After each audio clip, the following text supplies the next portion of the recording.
যে যশোরের যে ছাত্রলীগের যে কর্মীটির স্ত্রী আত্মহত্যা করেছে তার সন্তানকে মেরে, এবং তার সন্তানকে দেখার জন্য, তার স্ত্রীকে দেখার জন্য প্যারোলে মুক্তি দেওয়া হয়নি।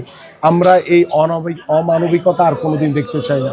আমি যেটি প্রথমে বলতে চাই যে আমি এই এলাকার সন্তান, আমি এখানে বড় হয়েছি। ছোটোবেলা থেকে এই এলাকার প্রতিটি গলিতে গলিতে আমার চলাচল রয়েছে এবং দীর্ঘদিন ধরে এই এলাকার প্রত্যেকটি সাধারণ মানুষের সাথে আমি কথা বলেছি, মতবিনিময় সভা করেছি এবং এই এলাকার সমস্যাগুলো আমি চিহ্নিত করেছি।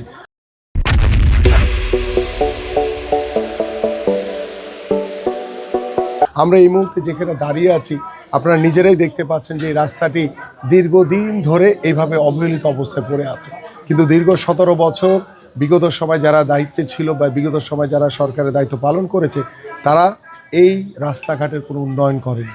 এবং আমরা আশা করি যে আমরা আগামীতে যদি আমরা দেশ পরিচালনার জন্য দায়িত্ব পাই এবং আল্লাহ যদি আমাদেরকে কবুল করে, আমাদের মাননীয় চেয়ারম্যান জনাব তারেক রহমান যে কর্মপরিকল্পনা নিয়েছে সেই কর্মপরিকল্পনা আমরা ইনশাআল্লাহ বাস্তবায়ন করব। এবং আমার এই এলাকায় জলাবদ্ধতা থেকে শুরু করে আমার এলাকায় স্থায়ী পুনর্বাসন দরকার। আমার এই এলাকায় শিক্ষার আলো এখনও ঘরে ঘরে পৌঁছাতে পারিনি, আমরা এখনও প্রত্যেকটি ঘরে ঘরে স্বাস্থ্যসেবা পৌঁছাতে পারিনি।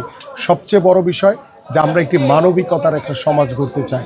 যেই অমানবিকতা গতকালকে আমরা দেখেছি, আপনারা সকলেই জানেন যে যশোরের যে ছাত্রলীগের যে কর্মীটির স্ত্রী আত্মহত্যা করেছে তার সন্তানকে মেরে, এবং তার সন্তানকে দেখার জন্য, তার স্ত্রীকে দেখার জন্য প্যারোলে মুক্তি দেওয়া হয়নি। আমরা এই অমানবিকতা আর কোনোদিন দেখতে চাই না।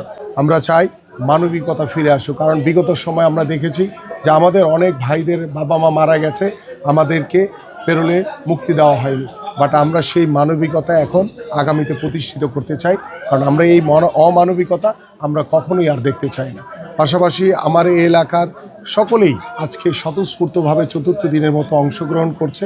আমরা ইনশাআল্লাহ আশাবাদী এবং আল্লাহর রহমতে জনগণের রায় নিয়ে ইনশাআল্লাহ নির্বাচিত হয়ে আমরা আমাদের বাস্তবিক অর্থেই বাংলাদেশের মানুষের যে চাওয়া, যে প্রত্যাশা, সেই প্রত্যাশাগুলো আমরা পূরণ করতে চাই।